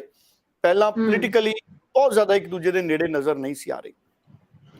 ਕਾਰਨ ਕੀ ਸੀ, ਉਹ ਕਾਰਨਾਂ ਦੇ ਵਿੱਚ ਮੈਂ ਨਹੀਂ ਪੈਂਦਾ, ਪਰ ਹੁਣ ਬਦਲਵੇਂ ਹਾਲਾਤਾਂ ਦੇ ਵਿੱਚ ਨਵਜੋਤ ਸਿੰਘ ਸਿੱਧੂ ਔਰ ਸੁਨੀਲ ਜਾਖੜ ਦੋਵੇਂ ਕਿਤੇ ਨਾ ਕਿਤੇ ਜ਼ਖਮੀ ਹੈ ਕਾਂਗਰਸ ਵੱਲੋਂ। ਨਵਜੋਤ ਸਿੰਘ ਮੁੱਖ ਮੰਤਰੀ ਦਾ ਚਿਹਰਾ ਨਹੀਂ ਬਣਾਇਆ ਗਿਆ, ਉਹ ਵੱਡੇ ਦਾਅਵੇਦਾਰ ਸੀ। ਸੁਨੀਲ ਜਾਖੜ ਮੁੱਖ ਮੰਤਰੀ ਬਣਦੇ ਰਹਿ ਗਏ ਔਰ ਕੈਪਟਨ ਦੇ ਤੋਂ ਬਾਅਦ ਵੀ ਨਵਜੋਤ ਸਿੰਘ ਸਿੱਧੂ ਨੂੰ ਮੁੱਖ ਮੰਤਰੀ ਬਣਾਇਆ ਜਾ ਸਕਦਾ ਸੀ, ਕਿਉਂਕਿ ਉਹ ਪ੍ਰਧਾਨ ਸੀ, ਪੁਰਾਣੀ ਪਰੰਪਰਾ ਰਹੀ ਹੈ। ਆਮ ਤੌਰ ਤੇ ਪ੍ਰਧਾਨ ਹੁੰਦਾ ਉਹ ਉਹਦੀ ਅਗਵਾਈ 'ਚ ਚੋਣਾਂ ਲੜੀਆਂ ਜਾਂਦੀਆਂ ਨੇ। ਆਮ ਤੌਰ ਤੇ ਕੈਪਟਨ ਪ੍ਰਧਾਨ ਸੀ ਤੇ ਉਹਨਾਂ ਦੀ ਅਗਵਾਈ 'ਚ ਚੋਣਾਂ ਲੜੀਆਂ ਗਈਆਂ ਸੀ ਤੇ ਉਹੀ ਮੁੱਖ ਮੰਤਰੀ ਬਣੇ। ਪਰ ਨਵਜੋਤ ਸਿੰਘ ਸਿੱਧੂ ਨੂੰ ਪ੍ਰਧਾਨ ਹੋਣ ਦੇ ਨਾਤੇ ਨਾ ਮੁੱਖ ਮੰਤਰੀ ਬਣਾਇਆ ਗਿਆ, ਨਾ ਮੁੱਖ ਮੰਤਰੀ ਦਾ ਚਿਹਰਾ। ਉਹ ਜ਼ਖਮੀ ਹੈ ਕਾਂਗਰਸ ਵੱਲੋਂ ਨਵਜੋਤ ਸਿੰਘ ਸਿੱਧੂ, ਸਾਨੂੰ ਸਾਰਿਆਂ ਨੂੰ ਪਤਾ ਹੈ। ਭਾਵੇਂ ਉਹ ਕਹਿ ਰਹੇ ਨੇ ਕਿ ਮੈਂ ਕਾਂਗਰਸ ਦੇ ਵਲੰਟੀਅਰ ਦੇ ਤੌਰ ਦੇ ਉੱਤੇ ਹੁਣ ਕੰਮ ਕਰੂੰਗਾ, ਉਹ ਉਹਨਾਂ ਦਾ ਆਪਣਾ ਸੁਭਾਅ ਹੈ, ਉਹ ਜਲਦੀ ਕਿਸੇ ਨਾਲ ਜਾਂਦੇ ਨਹੀਂ ਤੇ ਜਲਦੀ ਕਿਸੇ ਨੂੰ ਛੱਡਦੇ ਨਹੀਂ। ਹੁਣ ਕਾਂਗਰਸ ਨੋਟਿਸ ਸੁਨੀਲ ਜਾਖੜ ਨੂੰ ਤਾਂ ਅਹੁਦਿਆਂ ਤੋਂ ਵੱਖ ਕਰ ਚੁੱਕੀ ਹੈ, ਨੋਟਿਸ ਦੇ ਕੇ। ਸੁਨੀਲ ਜਾਖੜ ਨੂੰ, ਨਵਜੋਤ ਸਿੰਘ ਸਿੱਧੂ ਨੂੰ ਹਜੇ ਨੋਟਿਸ ਨਹੀਂ ਆਇਆ। ਜਾਖੜ ਸਾਹਿਬ ਨੂੰ ਤਾਂ ਨੋਟਿਸ ਦੇ ਕੇ ਅਹੁਦਿਆਂ ਤੋਂ ਵੱਖ ਕਰਤਾ, ਸੁਨੀਲ ਜਾਖੜ ਤਾਂ ਕਾਂਗਰਸ ਵਿੱਚ ਛੱਡ ਚੁੱਕੇ ਨੇ, ਪਰ ਨਵਜੋਤ ਸਿੰਘ ਸਿੱਧੂ ਨੂੰ ਹਜੇ ਤੱਕ ਕੋਈ ਨੋਟਿਸ ਨਹੀਂ ਆਇਆ। ਜਾਂ ਤਾਂ ਕਾਂਗਰਸ ਅਹਿਸਾਸ ਕਰ ਗਈ ਕਿ ਸੁਨੀਲ ਜਾਖੜ ਉਹਨਾਂ ਦੇ ਨਾਲ ਅਸੀਂ ਜੋ ਕੁਝ ਕੀਤਾ ਜਾਂ ਜੋ ਕੁਝ ਵਾਪਰਿਆ ਉਸ ਤੋਂ ਬਾਅਦ ਨਤੀਜਾ ਕੀ ਹੈ। ਅਗਰ ਅਨੁਸ਼ਾਸਨੀ ਕਮੇਟੀ ਕਾਂਗਰਸ ਦੀ ਬੈਠ ਕੇ ਨਵਜੋਤ ਸਿੰਘ ਸਿੱਧੂ ਨੂੰ ਨੋਟਿਸ ਕਰੇਗੀ ਤੇ ਫਿਰ ਨਵਜੋਤ ਸਿੰਘ ਸਿੱਧੂ ਵੀ ਆਪਣੀ ਗੱਲ ਰੱਖਣਗੇ, ਉਹ ਗੱਲ ਬਾਅਦ ਦੀ ਹੈ। ਪਰ ਹਾਲ ਦੀ ਘੜੀ ਨਵਜੋਤ ਸਿੰਘ ਸਿੱਧੂ ਔਰ ਸੁਨੀਲ ਜਾਖੜ ਦੋਵੇਂ ਕਿਤੇ ਨਾ ਕਿਤੇ ਜ਼ਖਮੀ ਆਪਣੇ ਆਪ ਨੂੰ ਮਹਿਸੂਸ ਕਰ ਰਹੇ ਨੇ ਕਾਂਗਰਸ ਤੋਂ, ਔਰ ਇਸੇ ਕਰਕੇ ਦੋਨਾਂ ਦੇ ਵਿੱਚ ਨੇੜਤਾ ਹੈ। ਔਰ ਇਹ ਨੇੜਤਾ ਜਿਹੜੀ ਹੈ ਇਹ ਪੰਜਾਬ ਦੀ ਸਿਆਸਤ ਦੇ ਲਈ ਦੋਨਾਂ ਦੀ ਨੇੜਤਾ ਇੱਕ ਬਹੁਤ ਵੱਡਾ ਰਹੱਸ ਹੈ। ਇਹ ਇਸ ਪਾਸੇ ਨਿਗਾਹ ਆਮ ਆਦਮੀ ਪਾਰਟੀ ਦੀ ਵੀ ਹੈ, ਇਸ ਪਾਸੇ ਨਿਗਾਹ ਬੀਜੇਪੀ ਦੀ ਵੀ ਹੈ ਨਿਸ਼ਚਿਤ ਤੌਰ ਦੇ ਉੱਤੇ, ਕਿਉਂਕਿ ਬੀਜੇਪੀ ਵੀ ਚਾਹੇਗੀ ਕਿ ਸੁਨੀਲ ਜਾਖੜ ਸਾਹਿਬ ਸਾਡੇ ਨਾਲ ਆ ਜਾਣ। ਔਰ ਇਹ ਵੀ ਪਤਾ ਲੱਗਿਆ, ਇਹ ਕਹਿੰਦੇ ਨੇ ਅਖਬਾਰੀ ਰਿਪੋਰਟਾਂ ਮੈਂ ਪੜ੍ਹੀਆਂ, ਰਿਪੋਰਟਾਂ ਦੇ ਵਿੱਚ ਵੀ ਇਹ ਲਿਖਿਆ ਕਈ ਜਗ੍ਹਾ ਕਿ ਸੁਨੀਲ ਜਾਖੜ ਦੁਬਾਰਾ ਐਕਟਿਵ ਪੋਲਿਟਿਕਸ 'ਚ ਆ ਸਕਦੇ ਆ। ਫਰਵਰੀ 'ਚ ਉਹਨਾਂ ਨੇ ਐਕਟਿਵ ਪੋਲਿਟਿਕਸ ਛੱਡਣ ਦਾ ਐਲਾਨ ਕੀਤਾ ਸੀ। ਅਗਰ ਉਹ ਦੁਬਾਰਾ ਐਕਟਿਵ ਪੋਲਿਟਿਕਸ 'ਚ ਆ ਗਏ ਤੇ ਫਿਰ ਉਹ ਆਪ ਨਾਲ ਜਾਂਦੇ ਨੇ ਜਾਂ ਬੀਜੇਪੀ ਨਾਲ ਜਾਂਦੇ ਨੇ, ਇਹ ਬਹੁਤ ਵੱਡਾ ਉਹਨਾਂ ਦਾ ਕਦਮ ਹੋਊਗਾ। ਹੁਣ ਦੂਸਰੀ ਗੱਲ, ਅਗਰ ਨਵਜੋਤ ਸਿੰਘ ਸਿੱਧੂ ਔਰ ਸੁਨੀਲ ਜਾਖੜ ਅਹਿਮ ਕਿਰਦਾਰ ਬਣ ਸਕਦੇ ਨੇ 2024 ਦੀਆਂ ਚੋਣਾਂ 'ਚ, ਪਰ ਅਗਰ 2024 ਤੋਂ ਪਹਿਲਾਂ ਕੁਝ ਅਜਿਹਾ ਵਾਪਰਦਾ ਹੈ ਕਿ ਕਿਤੇ ਇਹ ਦੋਨੇ ਇਕੱਠੇ ਨਜ਼ਰ ਆਉਂਦੇ ਨੇ, ਅਗਰ ਕਾਂਗਰਸ ਨਵਜੋਤ ਸਿੰਘ ਸਿੱਧੂ ਤੇ ਵੀ ਕਾਰਵਾਈ ਕਰ ਦਿੰਦੀ ਹੈ, ਜਾਂ ਮੈਂ ਇਹ ਕਹੂੰਗਾ ਕਿ ਨਵਜੋਤ ਸਿੰਘ ਸਿੱਧੂ ਤੇ ਕਾਰਵਾਈ ਹੈ ਜਿਹੜੀ ਉਹ ਸਭ ਤੋਂ ਵੱਡੀ ਕਾਰਵਾਈ ਅਗਰ ਕਰ ਦਿੰਦੀ ਹੈ ਕਾਂਗਰਸ ਨਵਜੋਤ ਸਿੰਘ ਸਿੱਧੂ ਤੇ, ਕਿਸੇ ਵੀ ਲੀਡਰ ਤੇ ਸਭ ਤੋਂ ਵੱਡੀ ਕਾਰਵਾਈ ਕੀ ਹੁੰਦੀ ਹੈ ਸਾਨੂੰ ਸਾਰਿਆਂ ਨੂੰ ਪਤਾ ਹੈ। ਤੇ ਉਸ ਸੂਰਤ ਦੇ ਵਿੱਚ ਨਵਜੋਤ ਸਿੰਘ ਸਿੱਧੂ ਵੀ ਆਜ਼ਾਦਾਨਾ ਤੌਰ ਤੇ ਪੰਜਾਬ ਦੇ ਮੁੱਦਿਆਂ ਤੇ ਲੜ ਸਕਦੇ ਨੇ। ਔਰ ਜੇ ਕਿਤੇ ਅਜਿਹੀ ਸੂਰਤ ਸੁਨੀਲ ਜਾਖੜ, ਨਵਜੋਤ ਸਿੰਘ ਸਿੱਧੂ ਜਾਂ ਇੱਥੋਂ ਤੱਕ ਕਿ ਕੋਈ ਹੋਰ ਵੀ ਪੁਰਾਣੇ ਲੀਡਰ ਅਗਰ ਇਕੱਠੇ ਹੋ ਜਾਂਦੇ ਨੇ ਤੇ ਫਿਰ ਉਹ ਪੰਜਾਬ ਦੀ ਸਿਆਸਤ ਦਾ ਇੱਕ ਵੱਡਾ ਫੈਕਟਰ ਬਣ ਸਕਦੇ ਨੇ। ਦੇਖੋ ਕਾਂਗਰਸ ਕਿਉਂ ਨਹੀਂ ਜਿੱਤੀ? ਮੈਨੂੰ ਇਹ ਲੱਗਦਾ ਬਿਲਕੁਲ। ਕਾਂਗਰਸ ਨੇ ਨਾ ਨਵਜੋਤ ਸਿੰਘ ਸਿੱਧੂ ਨਾਲ ਜਸਟਿਸ ਕੀਤਾ ਔਰ ਨਾ ਸੁਨੀਲ ਜਾਖੜ ਹੋਣਾ ਨਾਲ ਉਹਨਾਂ ਜਸਟਿਸ ਕੀਤਾ ਜਿੰਨੇ ਦੇ ਉਹ ਹੱਕਦਾਰ ਸੀ। ਇਹ ਕਾਰਨ ਰਿਹਾ। ਔਰ ਸਿਰਫ ਸੁਨੀਲ ਜਾਖੜ ਔਰ ਨਵਜੋਤ ਸਿੰਘ ਸਿੱਧੂ ਨਹੀਂ, ਬਹੁਤ ਸਾਰੇ ਲੀਡਰ ਨੇ ਜਿਹੜੇ ਡਿਜ਼ਰਵ ਕਰਦੇ ਸੀ, ਕੇਵਲ ਢਿੱਲੋਂ ਡਿਜ਼ਰਵ ਕਰਦੇ ਸੀ, ਕਿਤੇ ਨਾ ਕਿਤੇ ਸ਼ਮਸ਼ੇਰ ਸਿੰਘ ਦੂਲੋਂ ਡਿਜ਼ਰਵ ਕਰਦੇ ਸੀ। ਇਹ ਬਹੁਤ ਪੁਰਾਣੇ ਲੀਡਰ ਸੀ ਪਾਰਟੀ ਦੇ। ਮਹਿੰਦਰ KP ਡਿਜ਼ਰਵ ਕਰਦੇ ਸੀ। ਹੋਰ ਬਹੁਤ ਸਾਰੇ ਲੀਡਰ ਨੇ, ਮੈਂ ਕਈਆਂ ਦਾ ਹੋ ਸਕਦਾ ਨਾਮ ਇੱਥੇ ਨਾ ਲਵਾਂ, ਜਿਨ੍ਹਾਂ ਨੇ ਲੰਮਾ ਸਮਾਂ ਪਾਰਟੀਆਂ ਚਲਾਇਆ, ਆਪਣੀ ਜ਼ਿੰਦਗੀ ਲਾਈ, ਇਹ ਡਿਜ਼ਰਵ ਕਰਦੇ ਸੀ। ਤੇ ਜਦੋਂ ਇਹਨਾਂ ਨੂੰ ਅੱਖੋਂ ਪਰੋਖੇ ਕੀਤਾ ਗਿਆ, ਉਹਦੇ ਨਾਲ ਕਾਂਗਰਸ ਦੀ ਜਿਹੜੀ ਫੁੱਟ ਹੋਰ ਉਭਰੀ। ਸੋ ਜ਼ਖਮ ਦੇ ਉੱਤੇ ਪੱਟੀ ਕਰਨ ਦੀ ਬਜਾਏ ਅਗਰ ਅਸੀਂ ਜ਼ਖਮ ਖੁੱਲਾ ਛੱਡਾਂਗੇ ਤੇ ਉਹ ਹੋਰ ਉਹਦਾ ਨਤੀਜਾ ਨੁਕਸਾਨਦਾਇਕ ਹੁੰਦਾ ਹੈ। ਇਹੀ ਕੁਝ ਕਾਂਗਰਸ ਨਾਲ ਮੈਨੂੰ ਲੱਗਦਾ ਹੋਇਆ। ਔਰ ਦੂਸਰੀ ਗੱਲ, ਰਹੀ ਸਹੀ ਕਸਰ ਨਿਕਲ ਗਈ ਚਿੰਤਨ ਸ਼ਿਵਰ। ਤੁਸੀਂ ਦੇਖੋ, ਚਿੰਤਨ ਸ਼ਿਵਰ ਚ ਦੇਸ਼ ਭਰ ਦੇ ਲੀਡਰ ਬੁਲਾਏ ਗਏ। ਕੀ ਨਵਜੋਤ ਸਿੰਘ ਸਿੱਧੂ, ਸੁਨੀਲ ਜਾਖੜ, ਚਰਨਜੀਤ ਚੰਨੀ ਇਹ ਹੱਕਦਾਰ ਨਹੀਂ ਸੀ ਚਿੰਤਨ ਸ਼ਿਵਰ ਚ ਬੁਲਾਏ ਜਾਂਦੇ? ਚਰਨਜੀਤ ਚੰਨੀ ਤਾਂ ਮੁੱਖ ਮੰਤਰੀ ਦਾ ਚਿਹਰਾ ਸੀ, ਬਿਲਕੁਲ ਪਾਰਟੀ ਦੇ ਪ੍ਰਧਾਨ ਸੀ, ਹੁਣੀ ਉਹਨਾਂ ਨੇ ਅਸਤੀਫਾ ਦਿੱਤਾ। ਸੁਨੀਲ ਜਾਖੜ ਵੀ ਕੈਂਪੇਨ ਕਮੇਟੀ ਦੇ ਚਿਹਰਾ ਸੀ। ਔਰ ਤਿੰਨੇ ਜਣੇ ਪੰਜਾਬ ਚ, ਜਾਖੜ, ਸਿੱਧੂ ਔਰ ਚਰਨਜੀਤ ਚੰਨੀ, ਤਿੰਨਾਂ ਦੇ ਚਿਹਰਿਆਂ ਤੇ ਕੈਂਪੇਨ ਕਾਂਗਰਸ ਦੀ ਬਣੀ ਸੀ। ਸੋ ਚਿੰਤਨ ਸ਼ਿਵਰ ਚ ਅਗਰ ਚਿੰਤਾ ਕੋਈ ਕਰਨੀ ਸੀ ਤੇ ਇਹਨਾਂ ਲੋਕਾਂ ਦੀ ਰਾਏ ਵੀ ਤਾਂ ਜ਼ਰੂਰ ਲਈ ਜਾਂਦੀ। ਔਰ ਇਹ ਤਿੰਨੇ ਲੀਡਰ ਲਗਾਤਾਰ ਕਹਿੰਦੇ ਰਹੇ ਨੇ, ਦੋ ਲੀਡਰ ਜਾਖੜ ਔਰ ਨਵਜੋਤ ਸਿੱਧੂ ਤਾਂ ਲਗਾਤਾਰ ਕਹਿ ਰਹੇ ਨੇ ਕਿ ਟਿਕਟਾਂ ਦੀ ਵੰਡ ਸਹੀ ਨਹੀਂ ਹੋਈ। ਤੇ ਟਿਕਟਾਂ ਦੀ ਵੰਡ ਕੀਤੀ ਕਿਨੇ? ਮੈਨੂੰ ਲੱਗਦਾ ਚਿੰਤਨ ਸ਼ਿਵਰ ਚ ਵੀ ਇਹਨਾਂ ਲੀਡਰਾਂ ਨੂੰ ਤਾਂ ਨਹੀਂ ਸੱਦਿਆ ਗਿਆ, ਹਰਜੋਤ ਜੀ, ਵੀ ਕਿਤੇ ਸੱਚ ਨਾ ਬੋਲ ਦੇਣ, ਕਿਤੇ ਸੱਚ ਨਾ ਬੋਲ ਦੇਣ ਵੀ ਟਿਕਟਾਂ ਵੰਡਣ ਦੇ ਵਿੱਚ ਸਵਾਲ ਨੇ, ਸੱਚ ਨਾ ਬੋਲ ਦੇਣ ਵੀ ਟਿਕਟਾਂ ਵੰਡਣ ਪਿੱਛੇ ਐਲੀਗੇਸ਼ਨ ਲੱਗੇ ਨੇ, ਸੱਚ ਨਾ ਬੋਲ ਦੇਣ ਕਿ ਟਿਕਟਾਂ ਦੀ ਜਾਂਚ ਦੀ ਮੰਗ ਕਰਦੇ ਰਹੇ ਨੇ ਕਈ ਸੀਨੀਅਰ ਲੀਡਰ। ਇਸ ਕਰਕੇ ਕਾਂਗਰਸ ਨੇ ਨਾ ਸੱਦਿਆ ਹੋਵੇ ਵੀ ਕਿਤੇ ਦੇਸ਼ ਭਰ ਦੇ ਲੀਡਰਾਂ ਦੇ ਅੱਗੇ ਕਾਂਗਰਸ ਦੇ ਚਿੰਤਨ ਸ਼ਿਵਰ ਚ ਅਗਰ ਨਵਜੋਤ ਸਿੰਘ ਸਿੱਧੂ ਨੇ ਸੱਚ ਬੋਲਤਾ, ਕਿਉਂਕਿ ਉਹਨਾਂ ਦੀ ਆਦਤ ਹੈ ਸੱਚ ਬੋਲਣ ਦੀ, ਤਾਂ ਫਿਰ ਅਸੀਂ ਕੀ ਕਰਾਂਗੇ? ਔਰ ਦੂਸਰਾ, ਨਵਜੋਤ ਸਿੰਘ ਸਿੱਧੂ ਔਰ ਸੁਨੀਲ ਜਾਖੜ ਅਗਰ ਇਹ ਦੋਨੇ ਚਿੰਤਨ ਸ਼ਿਵਰ ਚ ਜਾਂਦੇ, ਅਗਰ ਨਵਜੋਤ ਸਿੰਘ ਸਿੱਧੂ ਚਿੰਤਨ ਸ਼ਿਵਰ ਚ ਜਾਂਦੇ ਤੇ ਦੁਨੀਆ ਭਰ ਦੇ ਮੀਡੀਆ ਦੀ ਨਜ਼ਰ ਨਵਜੋਤ ਸਿੰਘ ਸਿੱਧੂ ਤੇ ਹੋਣੀ ਸੀ ਕਿ ਨਵਜੋਤ ਸਿੰਘ ਸਿੱਧੂ ਕੀ ਬੋਲਣਗੇ, ਨਵਜੋਤ ਸਿੰਘ ਸਿੱਧੂ ਕੀ ਗਿਲਾ ਕਰਨਗੇ। ਸੋ ਨਵਜੋਤ ਸਿੰਘ ਸਿੱਧੂ ਉਹ ਪੋਲੀਟੀਕਲ ਕਿਰਦਾਰ ਹੈ, ਅਗਰ ਉਹ ਚਿੰਤਨ ਸ਼ਿਵਰ ਚ ਜਾਂਦੇ ਤਾਂ ਮੀਡੀਆ ਦਾ ਧਿਆਨ ਨਵਜੋਤ ਸਿੰਘ ਸਿੱਧੂ ਵੱਲ ਹੋ ਜਾਣਾ ਸੀ, ਸੁਨੀਲ ਜਾਖੜ ਵੱਲ ਹੋ ਜਾਣਾ ਸੀ, ਕਿਉਂਕਿ ਉਹਨਾਂ ਨੂੰ ਨੋਟਿਸ ਦਿੱਤੇ ਗਏ ਸੀ, ਕਾਰਵਾਈ ਕੀਤੀ ਗਈ ਸੀ। ਇਸ ਕਰਕੇ ਵੀ ਇਹ ਵੀ ਇੱਕ ਕਾਰਨ ਹੋ ਸਕਦਾ ਕਿ ਇਹਨਾਂ ਨੂੰ ਚਿੰਤਨ ਸ਼ਿਵਰ ਚ ਨਹੀਂ ਸੱਦਿਆ ਗਿਆ, ਕਿ ਅਗਰ ਇਹਨਾਂ ਨੂੰ ਚਿੰਤਨ ਸ਼ਿਵਰ ਚ ਸੱਦਾਂਗੇ ਤੇ ਇਹਨਾਂ ਦੇ ਮਗਰ ਦੁਨੀਆ ਭਰ ਦਾ ਮੀਡੀਆ ਆ ਜਾਣਾ। ਉਂਝ ਹੋ ਸਕਦਾ ਕਾਂਗਰਸ ਦਾ ਕੋਈ ਆਪਣਾ ਵੱਖਰਾ ਪ੍ਰੋਟੋਕਾਲ ਹੋਵੇ ਕਿ ਅਸੀਂ ਮੌਜੂਦਾ ਪ੍ਰਧਾਨਾਂ ਨੂੰ ਜਾਂ LOP ਨੂੰ ਸੱਦਣਾ ਹੈ, ਪਰ ਜਿੰਨੀ ਉੱਥੇ ਭੀੜ ਸੀ ਚਿੰਤਨ ਸ਼ਿਵਰ ਚ, ਅਗਰ ਮੌਜੂਦਾ ਪ੍ਰਧਾਨਾਂ ਦੀ ਗੱਲ ਕਰਨੀ ਹੋਵੇ ਤਾਂ ਜਿੰਨੇ ਸੂਬੇ ਨੇ ਦੇਸ਼ ਚ ਉਹਨੇ ਹੀ ਪ੍ਰਧਾਨ ਹੋਏ, ਤੇ ਸਰਕਾਰਾਂ ਤੋਂ ਥੋੜੀ ਜਗ੍ਹਾ ਤੇ ਨੇ, ਉਹਨੇ ਕੀ LOP ਨੇ। ਸੋ ਜਿਹੜੇ ਇੰਨੀ ਕਾਂਗਰਸ ਦੇ ਵਰਕਰਾਂ ਦੀ ਭੀੜ ਸੀ, ਕੀ ਨਵਜੋਤ ਸਿੰਘ ਸਿੱਧੂ ਤੇ ਸੁਨੀਲ ਜਾਖੜ ਉਹਨਾਂ ਦਾ ਕੱਦ ਕਿਸੇ ਦੇ ਬਰਾਬਰ ਨਹੀਂ ਸੀ? ਸੋ ਸਵਾਲ ਬੜੇ ਖੜੇ ਹੁੰਦੇ ਨੇ ਕਿ ਉਹਨਾਂ ਨੂੰ ਕਿਉਂ ਨਹੀਂ ਸੱਦਿਆ। ਬਾਕੀ ਪਾਰਟੀਆਂ ਦੀ ਉਹਨਾਂ ਦੇ ਘਰ ਦਾ ਮਾਮਲਾ ਹੈ, ਉਹ ਜਿਹਨੂੰ ਮਰਜ਼ੀ ਬੁਲਾਉਣ, ਮਰਜ਼ੀ ਨਾ ਬੁਲਾਉਣ, ਪਰ ਕਿਉਂਕਿ ਉਹ ਲਗਾਤਾਰ ਮੀਡੀਆ ਚ ਆਉਂਦੇ ਨੇ, ਲੋਕਾਂ ਨੂੰ ਰੈਲੀਆਂ ਚ ਸੰਬੋਧਨ ਕਰਦੇ ਨੇ, ਵੱਡੀਆਂ ਗੱਲਾਂ ਕਰਦੇ ਨੇ, ਇਸ ਕਰਕੇ ਇਹ ਸਾਡੇ ਲਈ ਵੀ ਉਹਨਾਂ ਦੇ ਉੱਤੇ ਗੱਲ ਕਰਨੀ ਜ਼ਰੂਰੀ ਹੋ ਜਾਂਦੀ ਹੈ। ਬਿਲਕੁਲ ਸਹੀ ਕਿਹਾ ਤੁਸੀਂ, ਕਿਉਂਕਿ ਅਸੀਂ ਅਗਰ ਹੁਣ ਚੋਣਾਂ ਜੋ ਹੋਈਆਂ ਸਨ ਉਹ ਨਤੀਜਿਆਂ ਦੀ ਗੱਲ ਕਰੀਏ, ਦੇਖੀਏ ਤਾਂ ਵਾਕਈ ਜੋ ਪਾਰਟੀ ਹਾਈ ਕਮਾਨ ਦੇ ਡਿਸੀਜਨਸ ਦੇ ਉੱਪਰ ਬਹੁਤ ਵੱਡਾ ਸਵਾਲ ਖੜਾ ਹੋ ਜਾਂਦਾ ਹੈ ਕਿ ਉਹਨਾਂ ਨੇ ਆਖਿਰ ਕੀ ਸੋਚ ਕੇ ਕੀ ਰਣਨੀਤੀ ਬਣਾਈ ਸੀ ਕਿ ਜਿਸ ਦੇ ਚੱਲਦਿਆਂ ਫੈਸਲੇ ਸਾਰੇ ਜੋ ਉਲਟੀ ਪੈਂਦੇ ਨਜ਼ਰ ਆਏ। ਤੇ ਬਾਕੀ ਅਗਰ ਅਸੀਂ ਗੱਲ ਕਰੀਏ ਕਿ ਕੁਝ ਮੀਡੀਆ ਰਿਪੋਰਟਾਂ ਦੇ ਹਿਸਾਬ ਨਾਲ ਖਬਰਾਂ ਇਹ ਵੀ ਮਿਲਦੀਆਂ ਲੱਗ ਰਹੀਆਂ ਕਿ 2024 ਦੀਆਂ ਚੋਣਾਂ ਤੋਂ ਪਹਿਲਾਂ ਕੁਝ ਕਾਂਗਰਸੀ ਲੀਡਰ ਜਿਹੜੇ ਨੇ ਕਾਂਗਰਸ ਛੱਡ ਸਕਦੇ ਨੇ। ਤੇ ਜਿਵੇਂ ਅਸੀਂ ਸਾਰੇ ਜਾਣਦੇ ਕਿ ਬੀਜੇਪੀ ਨੇ ਐਲਾਨ ਕੀਤਾ ਕਿ ਉਹ ਖੁਦ ਸਾਰੀਆਂ ਸੀਟਾਂ ਤੋਂ ਖੁਦ ਲੜਨਗੇ, ਤਾਂ ਬੀਜੇਪੀ ਜੋ ਇਸ ਮੌਕੇ ਦਾ ਫਾਇਦਾ ਚੱਕਦੇ ਹੋਏ ਜਿਹੜੇ ਲੀਡਰ ਕਾਂਗਰਸ ਛੱਡ ਕੇ ਆਣਗੇ ਉਹਨਾਂ ਨੂੰ ਟਿਕਟਾਂ ਦੇ ਕੇ ਪਾਰਟੀ ਦੇ ਵਿੱਚ ਨਿੱਘਾ ਸਵਾਗਤ ਕਰ ਸਕਦੇ ਨੇ। ਦੇਖੋ, ਇਹ ਬੜਾ ਤੁਸੀਂ ਅਹਿਮ ਸਵਾਲ ਕੀਤਾ ਜੀ। ਬੀਜੇਪੀ ਨੇ ਪੰਜਾਬ 'ਚ ਇਸ ਵਾਰ ਕੈਪਟਨ ਅਮਰਿੰਦਰ ਨਾਲ ਮਿਲ ਕੇ ਚੋਣਾਂ ਲੜੀਆਂ, ਪਰ ਬੀਜੇਪੀ ਕੋਲ ਸਾਰੇ ਪੰਜਾਬ 'ਚ ਉਮੀਦਵਾਰ ਨਹੀਂ ਸੀ। ਕਈ ਲੋਕ ਦੂਸਰੀਆਂ ਪਾਰਟੀਆਂ ਛੱਡ ਕੇ ਆਏ, ਬੀਜੇਪੀ ਨੇ ਟਿਕਟਾਂ ਨਾਲ ਨਵਾਜ਼ੇ। ਹੁਣ ਬੀਜੇਪੀ ਨੇ ਪੰਜਾਬ ਦੀਆਂ 13 ਸੀਟਾਂ ਤੇ ਇਲੈਕਸ਼ਨ ਲੜਨੀ ਹੈ। ਲੋਕ ਸਭਾ ਦੀਆਂ 13 ਸੀਟਾਂ ਬੀਜੇਪੀ ਦੇ ਲਈ ਸਭ ਤੋਂ ਜ਼ਿਆਦਾ ਜ਼ਰੂਰੀ ਨੇ। ਪਿਛਲੀ ਵਾਰ ਬੀਜੇਪੀ ਦੇ ਸਾਨੂੰ ਪਤਾ ਹੈ ਪੰਜਾਬ ਦੇ ਵਿੱਚੋਂ ਸਿਰਫ 2 MP ਨੇ, ਇੱਕ ਸੋਮ ਪ੍ਰਕਾਸ਼ ਜੀ ਜਿਹੜੇ ਸਟੇਟ ਮਿਨਿਸਟਰ ਨੇ, ਔਰ ਇੱਕ ਸਨੀ ਦਿਓਲ ਸਾਹਿਬ ਜਿਹੜੇ ਹੁਣ ਘੱਟ ਆਉਂਦੇ ਨੇ ਪੰਜਾਬ, ਉਹ ਮੁੰਬਈ 'ਚ ਜ਼ਿਆਦਾ ਰਹਿੰਦੇ ਨੇ ਜੀ। ਹੁਣ 13 ਸੀਟਾਂ ਅਗਰ ਜਿੱਤਣੀਆਂ ਨੇ ਤਾਂ ਭਾਰਤੀ ਜਨਤਾ ਪਾਰਟੀ ਨੂੰ 13 ਸਨੀ ਦਿਓਲ ਚਾਹੀਦੇ ਨੇ ਪੰਜਾਬ 'ਚ। ਚਲੋ ਇਸ ਵਾਰ ਸਨੀ ਦਿਓਲ ਅਪਵਾਦ ਹੈ, ਪਿਛਲੀ ਵਾਰ ਵਾਲੇ ਸਨੀ ਦਿਓਲ, ਕਿਉਂਕਿ ਐਤਕੀ ਅਗਰ ਸਨੀ ਦਿਓਲ ਆਉਣਗੇ ਤਾਂ ਐਤਕੀ ਤਾਂ ਸਨੀ ਦਿਓਲ ਦਾ ਵੀ ਮੁਕਾਬਲਾ ਹੋਣਾ ਹੈ, ਕਿਉਂਕਿ ਸਨੀ ਦਿਓਲ ਜ਼ਿਆਦਾ ਸਰਗਰਮ ਨਹੀਂ ਰਹੇ। ਪਰ ਆਪਾਂ ਉਂਝ ਕਹਿ ਲਈਏ ਕਿ 13 ਸਨੀ ਦਿਓਲ ਚਾਹੀਦੇ ਨੇ ਭਾਰਤੀ ਜਨਤਾ ਪਾਰਟੀ ਨੂੰ ਪੰਜਾਬ 'ਚ, ਕਿਉਂਕਿ ਲੱਗਦਾ ਇਹ ਹੈ ਕਿ ਅਕਾਲੀਆਂ ਨਾਲ ਸਮਝੌਤਾ ਨਹੀਂ ਕਰਨਾ। ਤੇ ਜਦੋਂ 13 ਸਨੀ ਦਿਓਲ ਚਾਹੀਦੇ ਨੇ ਤੇ ਫਿਰ ਕਾਂਗਰਸ 'ਚ ਕਈ ਇਹੋ ਜਿਹੇ ਲੀਡਰ ਨੇ ਜਿਹੜੇ ਕਾਂਗਰਸ ਤੋਂ ਨਾਰਾਜ਼ ਹੋਏ ਬੈਠੇ ਨੇ, ਜਾਂ ਕਈ ਲੀਡਰ ਇਹੋ ਜਿਹੇ ਨੇ ਜਿਹੜੇ ਆਪਣੀ ਨਾਰਾਜ਼ਗੀ ਦਿਖਾ ਨਹੀਂ ਰਹੇ ਔਰ ਉਹ ਬੀਜੇਪੀ ਦੇ ਸੰਪਰਕ 'ਚ ਨੇ।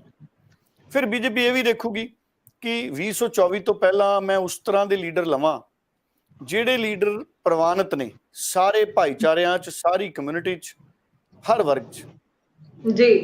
ਇਸ ਕਰਕੇ ਪੰਜਾਬ 'ਚ ਕਾਂਗਰਸ ਦੇ ਉਹ ਲੀਡਰ ਜਿਨ੍ਹਾਂ ਨੂੰ ਕਾਂਗਰਸ ਨੇ ਪੁੱਛਿਆ ਨਹੀਂ, ਜਿਨ੍ਹਾਂ ਨਾਲ ਕਾਂਗਰਸ ਨੇ ਸਿਆਸੀ ਬੇਵਫਾਈ ਕੀਤੀ, ਜਾਂ ਜਿਹੜੇ ਕਾਂਗਰਸ ਨੂੰ ਮਾਫਕ ਨਹੀਂ ਆਏ ਤੇ ਜਿਨ੍ਹਾਂ ਨੂੰ ਕਾਂਗਰਸ ਮਾਫਕ ਨਹੀਂ ਆਈ, ਇਹ ਕਹਿ ਲਈਏ, ਉਹ ਸਾਰੇ ਲੀਡਰ ਇਕੱਠੇ ਹੋ ਕੇ ਕੋਈ ਆਪਣਾ ਧੜਾ ਵੀ ਬਣਾ ਸਕਦੇ ਨੇ, ਉਹ ਕੋਈ ਆਪਣਾ ਮੰਚ ਬਣਾ ਸਕਦੇ ਨੇ, ਜਾਂ ਉਹ ਭਾਰਤੀ ਜਨਤਾ ਪਾਰਟੀ 'ਚ ਇਕੱਠੇ ਸਮੂਹ ਦੇ ਰੂਪ 'ਚ ਸ਼ਾਮਲ ਵੀ ਹੋ ਸਕਦੇ ਨੇ।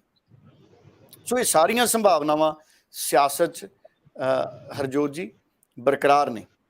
ਔਰ ਬਹੁਤ ਸਾਰੇ ਲੀਡਰ ਇਸ ਵਕਤ ਇਹ ਵੀ ਦੇਖ ਰਹੇ ਨੇ ਕਿ ਅਸੀਂ ਪਹਿਲਾਂ ਹਾਲਾਤ ਵੇਖੀਏ, 2024 ਤੋਂ ਪਹਿਲਾਂ ਆਮ ਆਦਮੀ ਪਾਰਟੀ ਕਿੱਥੇ ਤੱਕ ਪਰਫਾਰਮੈਂਸ ਕਰਦੀ ਹੈ ਜੀ। ਹੁਣ ਕੀ ਆਮ ਆਦਮੀ ਪਾਰਟੀ ਦੇ ਖਿਲਾਫ 2024 ਤੋਂ ਪਹਿਲਾਂ ਵੱਡੀ ਐਂਟੀ ਇਨਕੰਬੈਂਸੀ ਬਣੇਗੀ?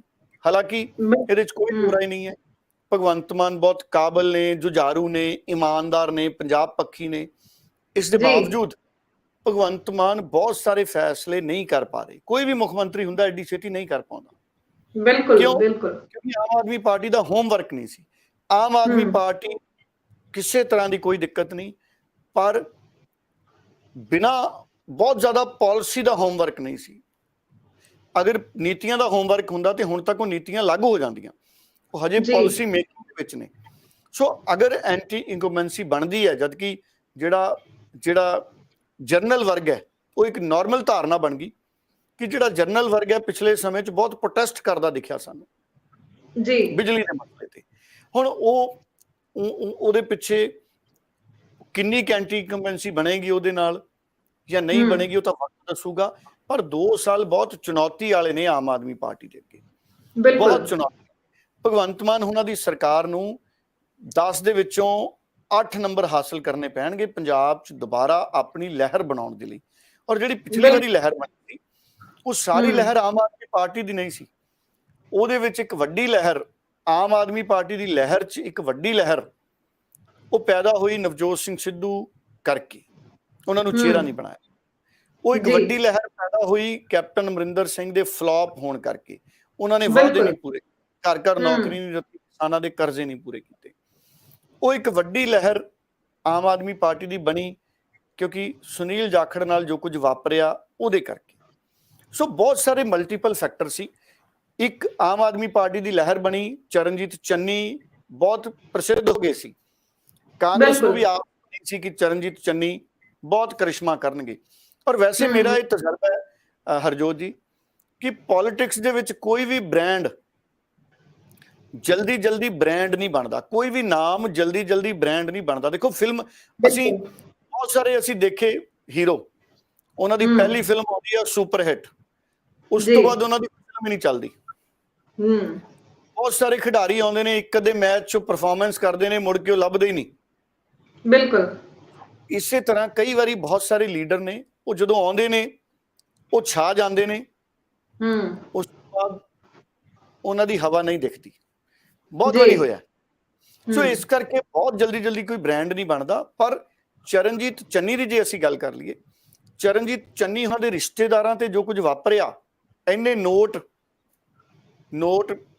ਜਿਹੜੇ ਈਡੀ ਨੇ ਦਿਖਾਏ, ਬਿਲਕੁਲ ਉਹਦੇ ਕਰਕੇ ਵੀ ਆਮ ਆਦਮੀ ਪਾਰਟੀ ਦੀ ਲਹਿਰ ਬਣੀ। ਸੋ ਆਮ ਆਦਮੀ ਪਾਰਟੀ ਦੀ ਲਹਿਰ ਬਣਨ ਲਈ ਇਕੱਲੀ ਆਮ ਆਦਮੀ ਪਾਰਟੀ ਦੀ ਆਪਣੀ ਯੋਗਤਾ ਨਹੀਂ, ਉਹ ਦੂਸਰਿਆਂ ਦੀ ਕਮਜ਼ੋਰੀ ਵੀ ਆਮ ਆਦਮੀ ਪਾਰਟੀ ਦੀ ਕਾਬਲੀਅਤ ਬਣੀ। ਸੋ ਬਿਲਕੁਲ ਮਲਟੀਪਲ ਕਈ ਫੈਕਟਰ ਤੋਂ ਪਹਿਲਾਂ ਨੇ ਕੰਮ ਕੀਤਾ। 2024 ਤੋਂ ਪਹਿਲਾਂ ਕੀ ਇਹ ਹਾਲਾਤ ਦੁਬਾਰਾ ਬਣਨਗੇ? ਅਗਰ ਅਜਿਹਾ ਨਹੀਂ ਹੁੰਦਾ ਤੇ ਫਿਰ 2024 ਤੋਂ ਪਹਿਲਾਂ ਬਹੁਤ ਜ਼ਬਰਦਸਤ ਮੁਕਾਬਲਾ ਪੰਜਾਬ 'ਚ ਹੋਊਗਾ।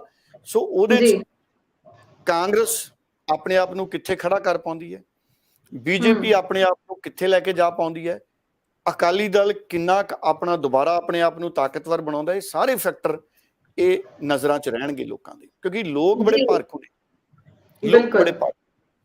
ਬਿਲਕੁਲ ਸਹੀ ਕਿਹਾ ਤੁਸੀਂ। ਤੇ ਜਿਹੜੇ ਵੀ ਜੋ ਬਣਦੇ ਜਾਣਗੇ ਸਮੀਕਰਨ, ਉਹ ਵੀ ਅਸੀਂ ਤੁਹਾਡੇ ਜ਼ਰੀਏ ਜੋ ਹੈ ਦਰਸ਼ਕਾਂ ਤੱਕ ਸਮੀਕਰਨਾਂ ਦਾ ਵਿਸ਼ਲੇਸ਼ਣ ਪਹੁੰਚਾਉਂਦੇ ਹੀ ਰਵਾਂਗੇ। ਖੈਰ, ਆਪਾਂ ਅਗਰ ਗੱਲ ਕਰੀਏ ਪੰਜਾਬ ਦੀਆਂ ਖਾਸ ਮੁੱਦੇ, ਖਾਸ ਖਬਰਾਂ ਦੀ, ਤਾਂ ਇੱਕ ਹੋਰ ਖਬਰ ਬਹੁਤ ਜੋ ਸੁਰਖੀਆਂ ਵਿੱਚ ਹੈ ਕਿ ਪੰਜਾਬ ਦੇ ਵਿੱਚ ਜੋ ਹੈ ਬੰਦੀ ਸਿੱਖਾਂ ਦੀ ਰਿਹਾਈ ਨੂੰ ਲੈ ਕੇ ਬਹੁਤ ਚਿਰ ਤੋਂ ਆਵਾਜ਼ ਬੁਲੰਦ ਕੀਤੀ ਜਾ ਰਹੀ ਹੈ, ਜਿਸ ਨੂੰ ਵੇਖਦਿਆਂ ਹੋਇਆ ਐਸਜੀਪੀਸੀ ਵੱਲੋਂ 9 ਮੈਂਬਰੀ ਕਮੇਟੀ ਵੀ ਬਣਾ ਦਿੱਤੀ ਗਈ ਹੈ, ਜਿਸ ਵਿੱਚ ਸ਼੍ਰੋਮਣੀ ਅਕਾਲੀ ਦਲ ਦੇ ਪ੍ਰਧਾਨ, ਐਸਜੀਪੀਸੀ ਦੇ ਪ੍ਰਧਾਨ ਤੇ ਹੋਰ ਵੀ ਕਈ ਸਿੱਖ ਜਥੇਬੰਦੀਆਂ ਦੇ ਮੁਖੀ ਜੋ ਨੇ ਸ਼ਾਮਲ ਕੀਤੇ ਗਏ ਨੇ, ਤਾਂ ਕਿ ਬੰਦੀ ਸਿੱਖਾਂ ਦੀ ਰਿਹਾਈ ਨੂੰ ਯਕੀਨੀ ਬਣਾਇਆ ਜਾ ਸਕੇ। ਦੇਖੋ, ਕੱਲ ਹੀ ਅਨਾਉਂਸਮੈਂਟ ਹੋਈ ਹੈ ਇਸ 9 ਮੈਂਬਰੀ ਕਮੇਟੀ ਦੀ। 19 ਤਰੀਕ ਨੂੰ ਸ਼੍ਰੋਮਣੀ ਗੁਰਦੁਆਰਾ ਪ੍ਰਬੰਧਕ ਕਮੇਟੀ ਦੇ ਮੁੱਖ ਦਫ਼ਤਰ ਵਿਖੇ ਮੀਟਿੰਗ ਵੀ ਰੱਖੀ ਗਈ ਹੈ, 19 ਮਈ ਨੂੰ। ਜੀ ਜੀ। ਸੁਖਬੀਰ ਬਾਦਲ ਔਰ ਸਿਮਰਨਜੀਤ ਸਿੰਘ ਮਾਨ, ਇਹ ਦੋਵੇਂ ਵੱਡੇ ਲੀਡਰ ਇਸ ਕਮੇਟੀ 'ਚ ਸਾਨੂੰ ਇਕੱਠੇ ਨਜ਼ਰ ਆਉਣਗੇ। ਸੁਖਬੀਰ ਬਾਦਲ ਨੇ ਪਿਛਲੀ ਜਿਹੜੀ ਪੰਥਕ ਮੀਟਿੰਗ ਸੀ ਉਹਦੇ 'ਚ ਪੈਰੀ ਹੱਥ ਲਾਏ ਸੀ ਸਿਮਰਨਜੀਤ ਸਿੰਘ ਮਾਨ ਦੇ, ਬੜਾ ਸਤਿਕਾਰ ਦਿੱਤਾ ਉਹਨਾਂ ਨੂੰ। ਔਰ ਹੁਣ ਇਸ 9 ਮੈਂਬਰੀ ਕਮੇਟੀ 'ਚ ਸੁਖਬੀਰ ਬਾਦਲ ਨੇ, ਸਿਮਰਨਜੀਤ ਸਿੰਘ ਮਾਨ ਨੇ, ਧਾਮੀ ਸਾਹਿਬ ਨੇ, ਬਾਬਾ ਹਰਨਾਮ ਸਿੰਘ ਨੇ, ਕਈ ਹੋਰ ਪੰਥਕ ਲੀਡਰ ਨੇ, ਬਲਜੀਤ ਦਾਦੂਵਾਲ ਨੇ, ਹੋਰ ਵੀ ਕਈ ਸੰਤ ਸਮਾਜ ਨਾਲ ਜੁੜੇ ਲੀਡਰ ਵੀ ਨੇ। ਪਰ ਮੈਨੂੰ ਇਹ ਲੱਗਦਾ ਹੈ ਵੀ ਇਹ 9 ਮੈਂਬਰੀ ਕਮੇਟੀ 19 ਤਰੀਕ ਨੂੰ ਕਿਸੇ ਨਾ ਕਿਸੇ ਅਗਲੀ ਰੂਪਰੇਖਾ ਦਾ ਐਲਾਨ ਕਰੇਗੀ, ਕਿਉਂਕਿ ਦਿੱਲੀ ਦੇ ਵਿੱਚ ਬੰਦੀ ਸਿੱਖਾਂ ਦੀ ਰਿਹਾਈ ਦੇ ਲਈ ਇੱਕ ਮਾਰਚ ਕੀਤਾ ਜਾਣਾ ਸੀ, ਜਿਹਦੀ ਪ੍ਰਸ਼ਾਸਨ ਵੱਲੋਂ ਮਨਜ਼ੂਰੀ ਨਹੀਂ ਸੀ ਮਿਲੀ, ਜਿਹਦੇ ਕਰਕੇ ਉਹ ਨਵੇਂ ਸਿਰੇ ਤੋਂ ਹੁਣ ਮੀਟਿੰਗਾਂ ਦਾ ਐਲਾਨ ਕਰਨਗੇ। ਪਰ ਮੈਨੂੰ ਲੱਗਦਾ 19 ਤਰੀਕ ਦੀ ਜਿਹੜੀ ਮੀਟਿੰਗ ਹੈ ਉਹਦੇ 'ਚ ਅਗਲੇ ਰੂਪਰੇਖਾ ਦਾ ਜਾਂ ਅਗਲੇ ਪ੍ਰੋਗਰਾਮ ਦਾ ਐਲਾਨ ਇਹ ਜਿਹੜੀ 9 ਮੈਂਬਰੀ ਕਮੇਟੀ ਹੈ ਕਰ ਸਕਦੀ ਹੈ, ਕਿਉਂਕਿ 9 ਮੈਂਬਰੀ ਕਮੇਟੀ ਦੀ ਕੋਸ਼ਿਸ਼ ਇਹ ਹੋਣੀ ਹੈ ਕਿ ਬੰਦੀ ਸਿੱਖਾਂ ਦੀ ਰਿਹਾਈ ਨੂੰ ਅਸੀਂ ਇੱਕ ਜਨ ਅੰਦੋਲਨ ਦੇ ਤੌਰ ਤੇ ਖੜਾ ਕਰੀਏ। ਬਿਲਕੁਲ। ਦੇਖੋ, ਇਸ ਗੱਲ ਦੇ ਵਿੱਚ ਤਾਂ ਕੋਈ ਦੋ ਰਾਏ ਨਹੀਂ ਹੈ ਕਿ ਜਿਹੜੇ ਲੋਕਾਂ ਨੇ ਕਾਨੂੰਨਨ ਆਪਣੀ ਸਜ਼ਾ ਪੂਰੀ ਕਰ ਲਈ ਜਾਂ ਅਦਾਲਤਾਂ ਤੋਂ ਉਹਨਾਂ ਦੀ ਸਜ਼ਾ 'ਚ ਮਾਫੀ ਹੋ ਗਈ, ਜਾਂ ਜਿਨ੍ਹਾਂ ਬਾਰੇ ਸਰਕਾਰਾਂ ਨੇ ਕਹਿ ਦਿੱਤਾ ਕਿ ਅਸੀਂ ਇਹਨਾਂ ਨੂੰ ਰਿਹਾ ਕਰਾਂਗੇ, ਉਹਨਾਂ ਸਾਰਿਆਂ ਨੂੰ ਤਾਂ ਰਿਹਾ ਕਰ ਦਿੱਤਾ ਜਾਣਾ ਚਾਹੀਦਾ ਹੈ। ਜਿਨ੍ਹਾਂ ਨੂੰ ਲੰਮਾ ਵਕਤ ਹੋ ਗਿਆ, ਜ਼ਮਾਨਤਾਂ ਨਹੀਂ ਮਿਲ ਰਹੀਆਂ, ਉਹਨਾਂ ਨੂੰ ਜ਼ਮਾਨਤਾਂ ਜ਼ਰੂਰ ਦਿੱਤੀਆਂ ਜਾਣੀਆਂ ਚਾਹੀਦੀਆਂ ਨੇ। ਔਰ ਜਿਨ੍ਹਾਂ ਬਾਰੇ ਮੰਗ ਹੈ ਕਿ ਉਹਨਾਂ ਨੂੰ ਸੂਬੇ 'ਚ ਵਾਪਸ ਲਿਆਂਦਾ ਜਾਵੇ ਦੂਜੇ ਸੂਬਿਆਂ ਦੀਆਂ ਜੇਲ੍ਹਾਂ ਤੋਂ, ਉਹਦੇ ਬਾਰੇ ਵੀ ਮੈਨੂੰ ਲੱਗਦਾ ਹੈ ਅਦਾਲਤਾਂ ਦੇ ਮੱਦੇਨਜ਼ਰ ਅਗਰ ਫੈਸਲੇ ਹੋ ਗਏ ਉਹਨਾਂ ਦੀ ਤਬਦੀਲੀ ਦੇ, ਤੇ ਫਿਰ ਉਹਨਾਂ ਦੀ ਤਬਦੀਲੀ ਹੋਣੀ ਚਾਹੀਦੀ ਹੈ, ਆਪਣੇ ਸੂਬੇ 'ਚ ਉਹਨਾਂ ਨੂੰ ਭੇਜ ਦਿੱਤਾ ਜਾਣਾ ਚਾਹੀਦਾ। ਸੋ ਬਹੁਤ ਸਾਰੇ ਫੈਕਟਰ ਨੇ, ਬਹੁਤ ਸਾਰੀਆਂ ਮੰਗਾਂ ਨੇ ਬੰਦੀ ਸਿੱਖਾਂ ਦੀਆਂ ਰਿਹਾਈਆਂ ਨੂੰ ਲੈ ਕੇ। ਸੋ ਉਹਦੇ ਤੇ ਇੱਕ ਜਨ ਅੰਦੋਲਨ ਬਣਾਉਣ ਦੀ ਕੋਸ਼ਿਸ਼ ਹੈ ਜਿਹੜੀ ਹਰਜੋਤ ਜੀ ਮੈਨੂੰ ਲੱਗਦਾ ਹੈ ਇਹ 9 ਮੈਂਬਰੀ ਕਮੇਟੀ ਕਰੇਗੀ, ਔਰ 19 ਤਰੀਕ ਨੂੰ ਕੋਈ ਵੱਡੇ ਐਲਾਨ ਸਾਹਮਣੇ ਆ ਸਕਦੇ।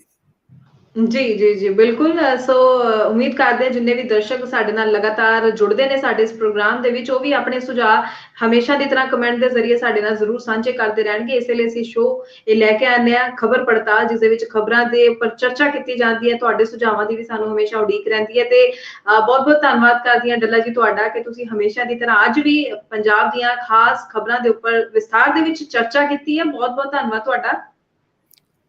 ਬਹੁਤ ਧੰਨਵਾਦ ਜੀ।